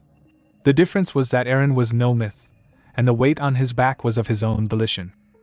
Now one cannot understand just how monstrously heavy this boulder without lifting for themselves, but even humans, with limbs specially tailored for such a task, this should be impossible. A Titan's body is light, too light for its size, yet it is also incredibly strong regardless of this. If it weighted the same as a mere human would at its size, this piece of stone would still weigh far more a dozen times over. He looked down and saw Mikasa and Armin, both at ground level, gesturing and yelling to him before they ran in the direction of the breach. What are they doing? They'll get eaten if they just stay on the ground. Eren increased his pace, and now he was moving at double the speed, almost running with the last few steps. His steps were like thunder, and the earth literally shook beneath his feet as he covered the last stretch of distance between him and his goal. He heard Armin shout and took the last step before preparing himself. The boulder was lifted up even higher than before as Eren strained against it fully with all of his might, and his huge body breathed in deep as something much greater than himself was heaved fully onto his hands. This was not just some piece of rubble meant to seal a wall. This was the dreams and ambitions of an entire race of people, both dead and alive, all wanting to push back these creatures that dare call themselves humanity's predators. He heaved with all of his muscle and might and sent the boulder, like a comet crashing to the surface of a planet, down over the hole in wall rose. The wall was now sealed, but that did not mean they would survive. Titans began to swarm closer and closer towards them, consuming each member of each elite squad as they came closer to their goal. So hungry for flesh. Matabi and his squad were lost in the stampede first, then Ian's squad, and now only 4 were left. Rico sliced off the eyes of a Titan to the very stems, and Mikasa tore its neck out while Armin tried to pull an exhausted Eren out of his Titan body. The situation began to grow hopeless, but did that mean they would just lay down and die? Hell no! Rico Brzezinska shot around the back of Eren's Titan body and sliced the lingering muscle and tissue right off of him.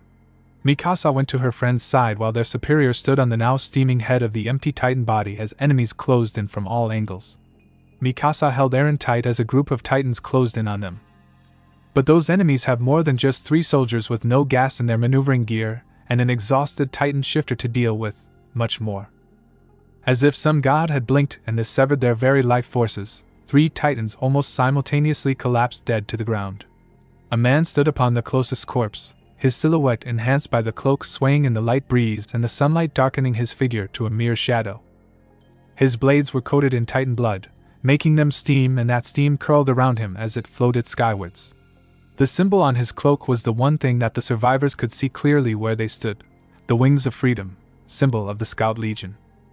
The man turned and now they could see his face clearly, eyes red against the sunset and face utterly serious, standing on the corpses and staring down at them like they were little children. Are you kids just going to stand there or what? A titan approached from behind, but suddenly exploded in a rain of guts and gore. Hey, can anyone join this party? A man was striding through the piles of falling flesh, holding a single jet black knife in his hand. A smile stretched across his face, as if he hadn't just shredded a titan to pieces with nothing more than his little knife. Hey, what's the matter? The man asked cheerfully. You look like you've just seen a ghost. Eren and Mikasa were speechless as they saw the man casually walking up to them, but once again for different reasons. Eren never thought a human being could be so strong and was struck speechless, and Mikasa recognized the man from before. The soldier from the Scouting Legion was tense and gazed at the man, eyes narrowed, and the man gazed back. He had the same eyes as him. Beneath that friendly smile were eyes cold-blooded enough to freeze hell over. Captain Levi!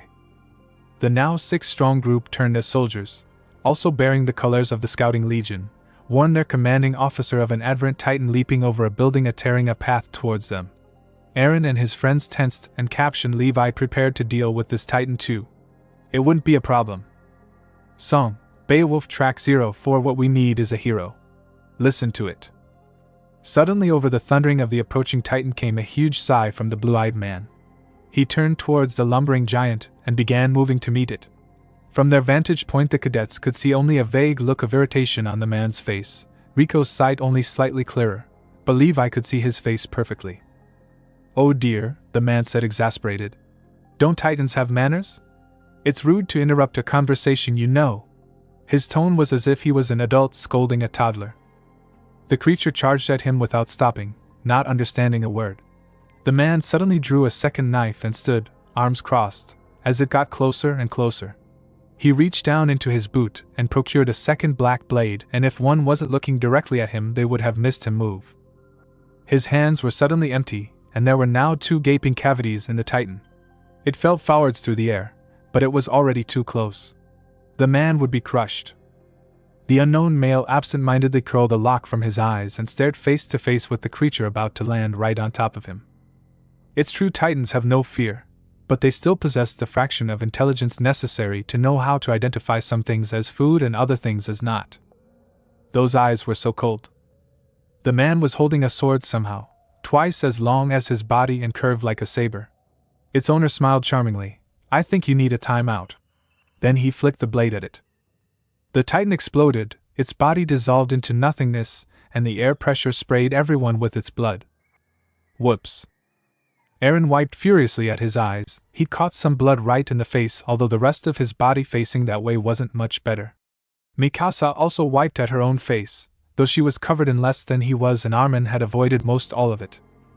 When he finally got it out as it evaporated into steam, he saw the blonde, now redhead, literally drenched in the steaming gore. The sight actually made him difficult to distinguish from the rest of the steaming, bloody landscape around him. He heard the man grumble, frustrated as the fluid clung to him and made him sticky as he tried harder to remove the blood on his body. Whenever his hand came away, the blood dried on it and made more stick to it, and he slammed his fists together to crack it apart and evaporate some more. Captain Levi wasn't near Eren and his friends anymore. Now he was halfway between them and the mystery man. Oi, who are you? His subordinates, the ones that weren't scraping at the steaming blood on them, were cautiously watching the scene. The atmosphere was tense and the steam and blood didn't make for a relaxing setting. Levi gripped his twin blades tightly and glared at the man, but he paid no attention and kept trying to clean himself. I'll ask one more time, he warned, then I'll just pretend you're an enemy and kill you. I won't lose sleep over it. Who are you? Smash! The man grinded the vanishing dried blood in his hands together one more time and grinded it into powder, and it flaked out of his hands. He picked up his sword and slung it casually over his shoulder, the tip rising several feet over his head. Still, he smiled at Levi, and this time it reached all the way to his eyes, genuine happiness. My name is Naruto. He trailed off, as if he had something important to say and just decided not to say it. Who the heck is this guy? Eren Yeager thought in confusion. He was wearing a uniform, sort of. Was he some secret project like Pixis had claimed Eren was, but real? The man smiled demurely at them and his eyes half closed, and the 3 cadets somehow felt that he was looking particularly at them. Hey, Eren Armin shook Eren a little. What? We should probably go now. Mikasa nodded and the two helped their friend stand up, but the man spoke again. The words he said made no sense, though, to Eren. I may or may not be here to kill you. Roughly 2 hours after Wall Rose had been sealed, the successful elite squad members were standing in line atop Wall Rose along with those from the Scouting Legion and a heavily restrained blonde stranger. In front of them all was Pixis, listening as each member gave their report. But the mustachioed gentleman was more interested in the stranger than the reports, so he was only half listening. He's a little scruffy looking, isn't he? Pixis observed. The blonde-haired man in question was a bit unkempt, with an expression showing his lack of enthusiasm testifying to that. He was not a member of the military. His uniform was clearly stolen from the obvious fact that whoever it really belonged to was much less muscular than this young man. There was also the fact that Pixis had never once heard of a swordsman strong enough to cut a titan's body to pieces before. At first it looked like he just cut the thing to pieces, but that wasn't the case. Pixis stopped his pacing right in front of the blonde man and looked down at him curiously. He seemed to feel no stress for the situation and was staring off into space while he scratched an itch behind his ear. Despite his lack of a threatening demeanor, Pixis still recalled Hanji's report and its highly graphic details on how he had so thoroughly torn a titan to shreds. A single, massive cut started from under the right arm before traveling upwards and slicing clean through. She seemed to take a bit too much enjoyment from her job of relaying the information about the titan's remains to him, but everyone had their own little quirks. It was harmless enough. The blade then turned inward before slicing off the head at the base of the neck and again to sever the left arm. Finally, the blade turned once more to split the 10-meter class in half and severed its legs from its torso. Right through one of the vertebrae, sir! This boy didn't even hit the vital area on the neck to kill it, yet he still sliced the titan into so many different pieces that its regeneration wasn't able to keep up and it died. An organism couldn't regenerate a wound if said organism was already dead. More than that, he did it in a single swing so fast the air pressure from the strike sent the blood splattering across a 150-foot radius. The seasoned veteran betrayed no hint of emotion on his face, even as the restraints on the sloppily dressed blonde groaned and strained in protest against their abuse. They were solid iron chains and shackles, yet he was nearly breaking free of them as if he wore no restraints at all. Like there was nothing surrounding his arms but the air itself. Alio Bozado * was trying to scare him into line by emulating his captain's personality and manner of speech. It made the situation quite a bit lighter for everyone involved watching Bozard bite his tongue repeatedly in his efforts to mimic his captain. It also gave Pixis a bit of an idea of what the unknown man's personality was like when even he began to grow concerned with his captor's well-being, or at least the well-being of his poor tongue. Levi himself didn't seem too concerned with the currently aloof man, and the veteran soldier had to silently agree. The description of this person's behavior in battle was all too familiar to them both. The savage way that he just tore into the Titan was not unlike Eren Yeager's rampage after transforming into a Titan, or Levi after that incident years ago. It betrayed a deep-rooted loathing of these cannibalistic creatures, which was not uncommon given the dietary preference of those mindless animals, that manifested itself in the violent way he dispatched his foes. This young man has a history with the Titans, Pixis thought shrewdly, but for the life of him he could not even begin to guess on what it was or what could have given this person such ungodly strength. If he had to bet on it, then Dot would wager his dearly beloved Flask that it was a similar situation to Eren Yeager. So, where are you from? Might as well start with the basics for questioning the man. The blonde glanced away from his concerned looks towards Bozard to look up at the man, his body a shadowy silhouette against the sun, the only part of him not thrown into shade being his face. It would have been intimidating to other people, but not Naruto. Plus, nice mustache, old man. The blonde man gave a charming smile, relaxed and devoid of hidden intent or malice. Dot blinked owlishly at him and let a thank you drip from his lips, content to wear his emotions of his sleeve as it seemed he'd opened the proverbial floodgate. Most of it was nonsense, and he'd eventually been dragged off to a cell, still prattling on. He got as much information from his attendant in an hour than he probably would have in a day from him. His name was Naruto, no known surname. He was a resident of Shiganshina in Wall Maria for 15 years working as a carpenter. No living relatives. His last surviving family member being his father, who moved to Shiganshina with a young Naruto after the death of his wife, dying himself shortly thereafter of mysterious circumstances. Naruto, like cadets Jaeger, Alert and Ackerman, had been living in Shiganshina when the wall was breached. Afterwards moving to Trost District and opening a new shop. That has to be the worst luck I've ever heard a civilian having, Pixis mused aloud in a meeting with members of both the Survey Corps and the garrison inside of a hastily erected tent. Also there were Survey Corps members Erwin Smith, Levi Ackerman, signature frown locked in place, and Hanji Zoe, the ever-charming brunette very much at odds with the perpetual patch of sourness next to her. It's way too convenient, said patch of sourness, unsuccessful in dragging the mood down while Zoe was chatting so amiably under her breath with Anka on her right about the capture of the two titans in the operation.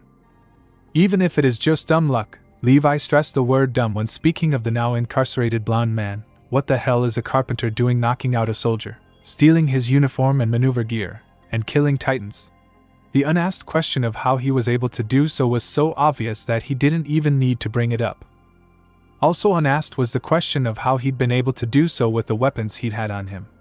On Pixis' desk were half a dozen blades designed like knives, but closer in length to a short sword and each nearly as long and thick as his arm. The blades were jet black by nature and double-sided in a roughly triangular shape and looked less like a soldier's weapon and more like the trademark tools of an assassin. The next and last weapon was a katana that was ridiculously long and heavy, as long as Levi was tall and weighing almost 20 pounds. The question of how he came into possession of these well-crafted blades could have been made by the man himself under the guise of making new tools for his work. Effective though they were, there were clear signs that the metalworker was only a novice. The knives were not sharp, sacrificing a cutting edge for durability. Indeed, Pixis might need to provide one of his men a hammer to bury it deeper than an inch, and one would need strength as great as that of the young man to use the black blades properly. This was the strength that Titans possessed. It was dark. Dark and wet. It was dark, wet, and unpleasant. That unpleasantness didn't come from any of the previous factors, but from the obnoxious person locked in the cell next to him. Eren Yeager had been fast asleep, the use of his Titan powers utterly exhausting him, and he would have slept a lot longer had a certain blonde-haired man not woken him up by loudly sting from the cell directly across from him. Why did this man, who from Eren had managed to see before losing consciousness was some kind of super soldier that, from his blurry-eyed perspective, eviscerated a Titan to the point where the damage was too substantial and it died? All while standing on the ground, coming no higher than the accursed thing's own shin. Why then was he locked up? Probably from talking so much, Eren thought rudely. It was not very good manners to think such things of people like those who voluntarily risked their lives to protect humanity. His mother and that wooden soup ladle made sure of that. But Eren just couldn't reconcile this man to the walking death machine he'd caught a glimpse of before.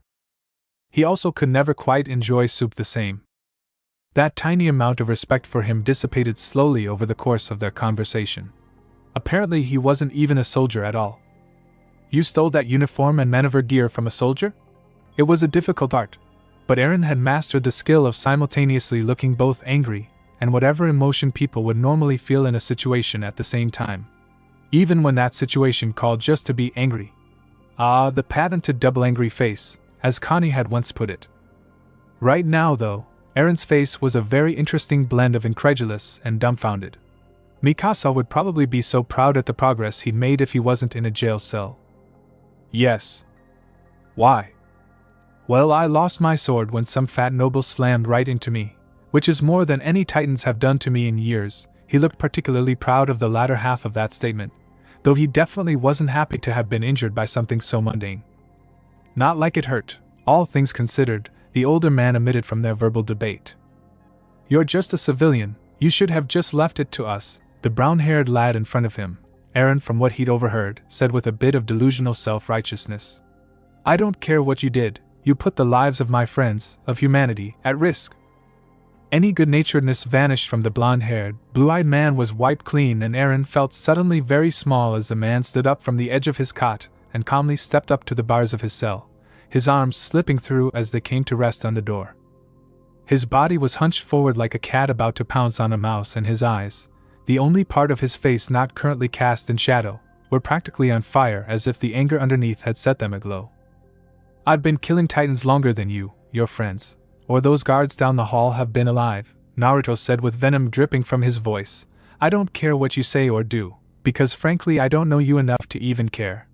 But if I see a Titan then it dies, no exceptions.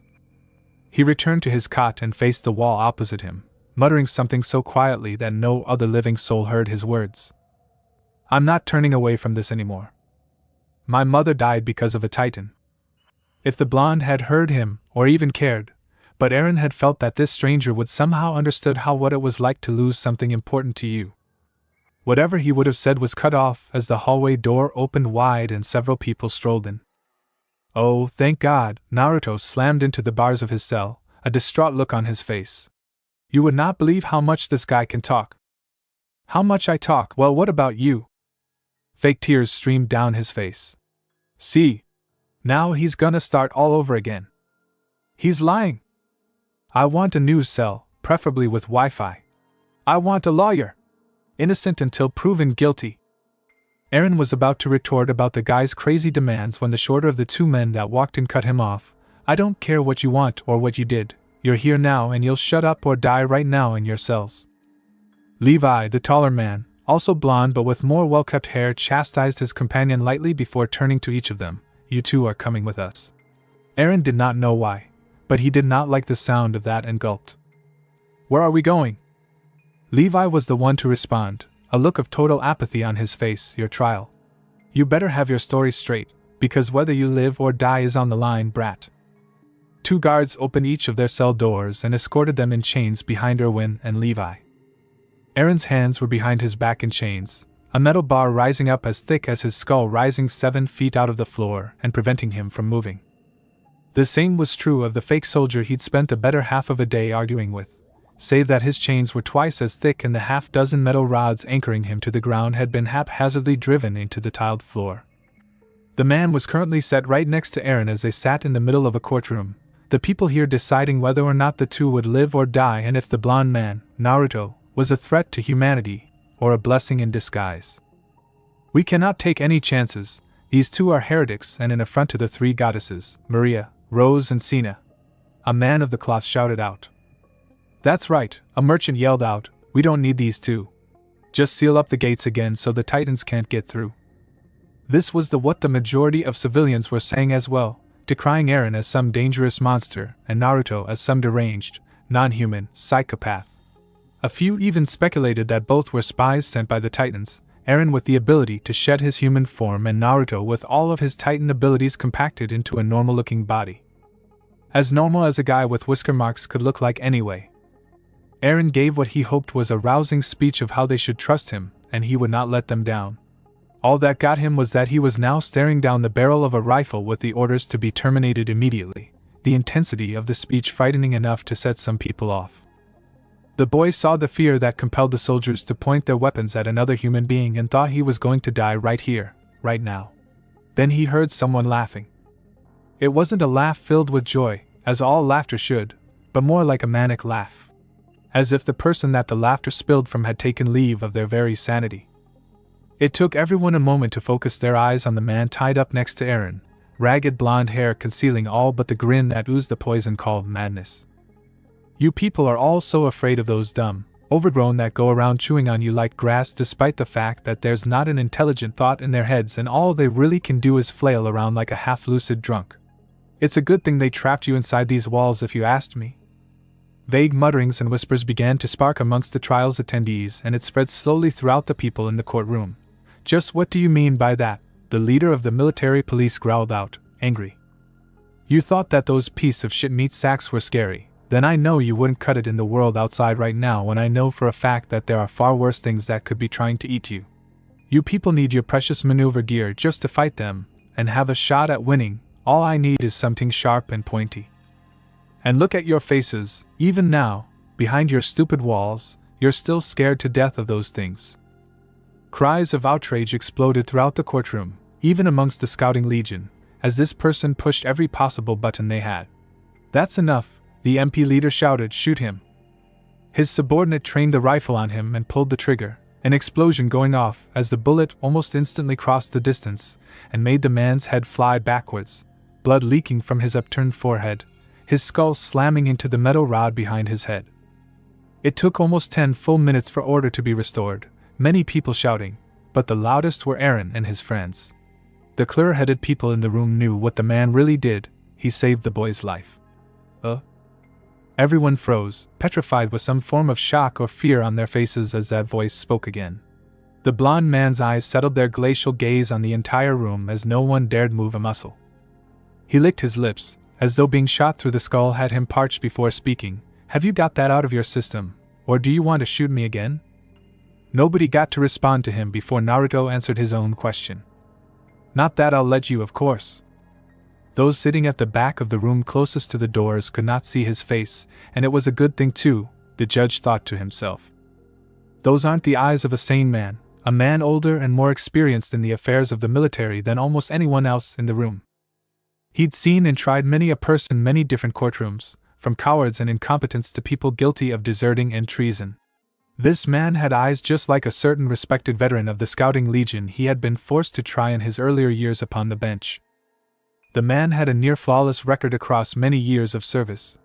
He was respected by his comrades, well-liked even amongst those not in the military, and returned that behavior in kind to his peers. But that same man was cursed with ill fortune, forced to watch again and again as his friends were devoured by titans while everyone there, including this man, was powerless to stop it. Over and over again this had happened. Nothing he did and nothing his brother-in-arms prepared for ever made any difference. He still lived, and they still died. Eventually it was too much and he snapped, pursuing titans in the field with such reckless abandon that one time it became too much and dozens of members of the Scouting Legion went to their deaths. Even in front of a young Darius on trial for the catastrophe, because that was all that nightmare of a mission could be called, the man had been unrepentant. He had begged the young Judge Zackley to release him, turn him loose on the titans again, and even if he was deprived of his maneuver gear the judge knew he would have done it. This man's eyes were the same as the eyes of that man back then. The trial concluded in favor of Eren and Naruto, the two now free of their bonds and in a room alone with Erwin, Levi and a member of the Scouting Legion that they had only just met, Hanji's Zoe.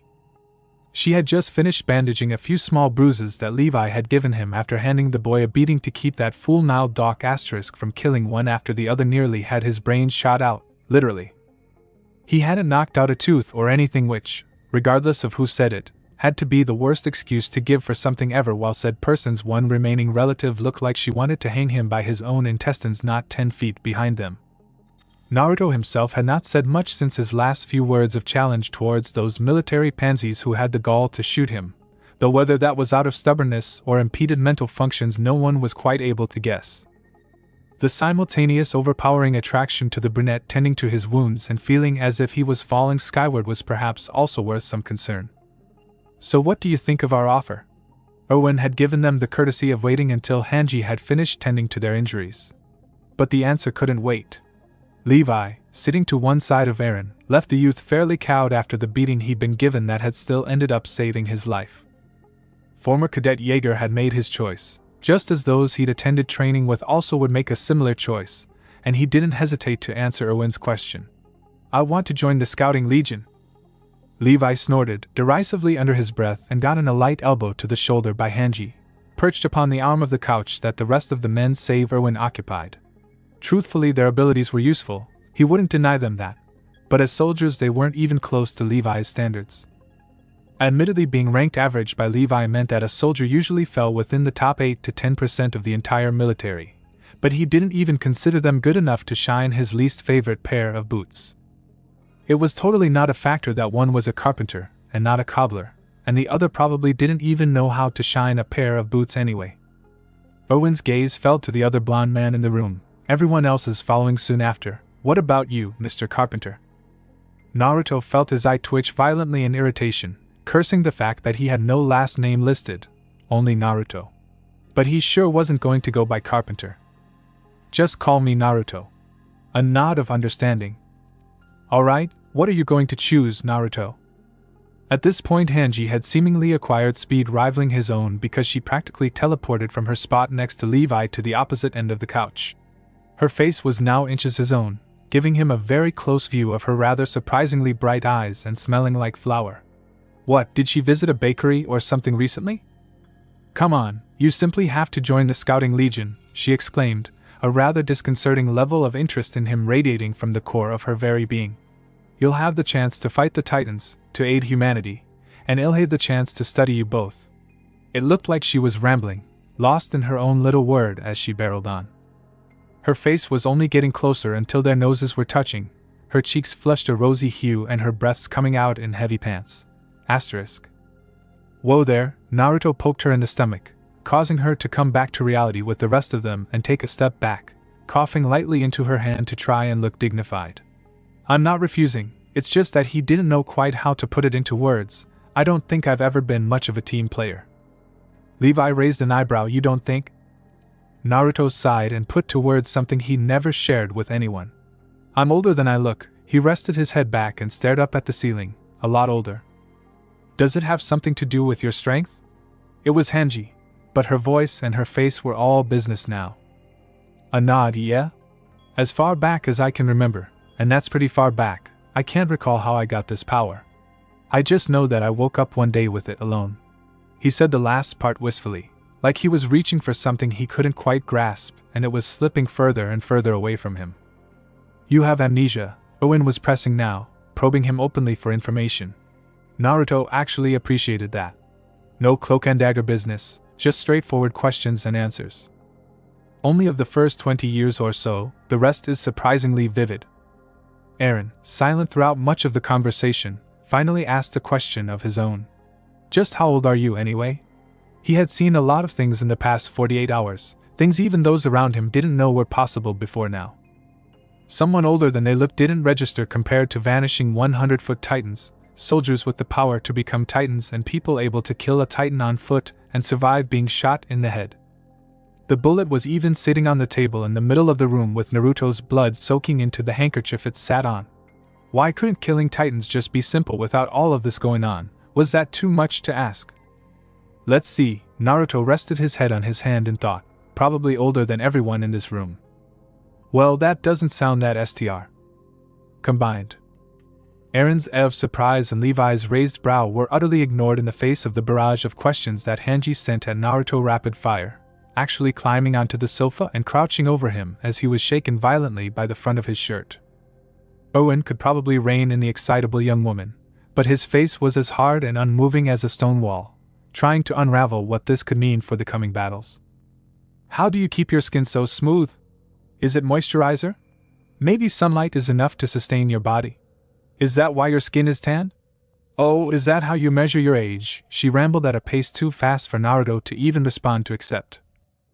Will you get off me already? One Ayo Bozado, his name is really bizarre, and I actually rewatched a whole episode of the anime so that I didn't mess up his name specifically. I have no idea if this is even a European name, but points for being original, I guess? 2. Now Doc, that is the name of the head military police officer at Eren's trial, though his last name is spelled differently from different sources. Personally, I thought he was one of the more interesting MPs that we see in Season 1. I hope we get more on soldiers from the other military branches in the future for the anime's second season. 3. I totally imaged Hanji with a pair of pants stuffed in her mouth while she was talking to Naruto when I was writing that. I think if anyone had to guess, Levi was probably trying to shut her up. But no one can stop Hanji when she's talking about titans. This is the first chapter I've posted for anything in a couple of years, mostly because I couldn't find enough time and eventually felt like I just wasn't any good anyway and just stopped. If any of you reading this far into this think that I've done a decent job, leave a critique or a comment for the story and I'll try not to take another few years this time.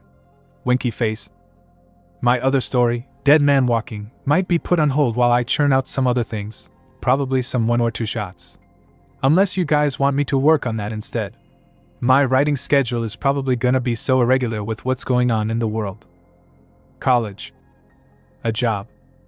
2016 US elections. Winter is coming. Dogs and cats living together. Wile-E. Coyote catching the Roadrunner.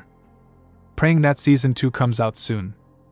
Regardless, I hope you've enjoyed my work, and if you have any ideas on what you think might happen in the future, maybe it will even inspire me in the process, then leave a review, and I hope every single one of you have a great day. Also, leave the name of your favorite SNK girl down because Naruto may or may not sail on a glorious ship by the end of this fanfic. Also, I don't know anything about how cops or the mob work. It'll make sense if you keep reading. OVA manly men. Two men sat in a dimly lit room with the only light coming from a lamp hanging from the ceiling on a long wire. Judging by the single solitary window separated from the men by iron bars, a draft was seeping through from a rainstorm outside and causing the lamp to sway back and forth ever so slightly. A slight creaking noise from the light set to keep their nerves even more frayed than they would have been. "Listen up, kid," the older of the two men, a blonde with electric blue eyes and a mouth set in a thin line, whispered to his companion. "When that door opens, the feds are gonna try and get any information they can out of you, but don't say a damn thing." He glanced over at the other man. "To be a man, you gotta grit your teeth through stuff like this." His partner, a young man with brown hair and gray eyes, gulped audibly and nodded. "Got it." The only door to the room, a heavy-duty slab of metal with an iron lock on the other side, creaked as it began to open. Naruto and Eren Yeager of the Shiganshina Mafia eyed the door with looks that could kill, ready to meet their maker. All of a sudden the heavy door thrown wide open and slammed into the wall with a loud bang, additional light streaming through the doorway as two figures in trench coats stormed in. The first, shorter of the two, Detective Hanji Zoe of Trost Precinct, famous for her near-psychotic obsession with studying the criminal mind, had a crazed look in her eyes and a revolver in hand. The second, Detective Erwin Smith, a veteran who'd thrown more of the crime syndicate behind bars than anyone else, had a menacing smirk. Eren was shaking on his boots on the inside, but he tried to maintain an intimidating appearance and show them that he wasn't afraid. His partner, however, was not handling it quite the same way. It was him. Naruto pointed the finger at Eren, pinning whatever the coppers had brought them in for on him as the patsy. "He made me do it." "What dash?" Eren was speechless, then he was angry. What the hell was that about being a man? Detective Zoe had decided to act on this information and flung herself across the table in front of the two and was perched precariously on Eren's chair. She had a handful of his tailor-made suit and her revolver to his nose, screaming in his face. "Where's the ING diamond?" "Oh God!" Hanji, Erwin grinned from his place by the door, Naruto with rivers of tears going down his face as he stood before the other blonde man and coming up with about 1,000,000 different stories per second. First had been pinning it on Eren. Then that he had just been hired to drive the boy home from a piano lesson after school. After that was a story with Naruto being homeless and Eren, being the good Samaritan that he was, gave him a loaf of bread * to eat. That last one was already fishy given the fact that Naruto wore a custom-made suit even more expensive and well-kept than Eren's. How about we speak a little more civilly? He gestured for Naruto to take his seat again and casually pulled out another chair to sit down himself. Hanji sat down next to him, scowling across the table at the two of them. Eren specifically felt like two holes were being bored into his forehead by some invisible beams coming out of the detective's eyes. Truth be told, Detective Hanji Zoe wasn't infamous amongst the criminal underworld as a psycho with a badge for her dirty looks. No, it was mostly because when she interrogated someone it ended up more like a screaming contest with one party shoving a gun into another's face. Eren Yeager's uncle once was threatened by Hanji after being caught in an illegal arms deal with deep-throating "my gun until your insides are the color of lead" to coerce him into testifying in court. "Now then, gentlemen," Erwin said amicably, "let's discuss why you are here." Hanji her finger against her revolver with that same, admittedly cute, scowl on her face. "You're not getting a thing out of us," Naruto said full of cocky bravado. "That's a complete 180 from a second ago," Eren thought in his mind. Chibi Eren sat in a dark corner sobbing to himself quietly, a picture of his sister in front of him with incense burning. He wore a headband that said "I'm screwed" in Japanese. Thanks for watching this video. You really enjoy this video. Like, subscribe, and comment down below, and turn on that bell notification. Don't forget to support and follow Sniper in the Dark 24 for writing that awesome fanfic, and also make sure to comment on this story, link in the description. See you in the next video. Goodbye.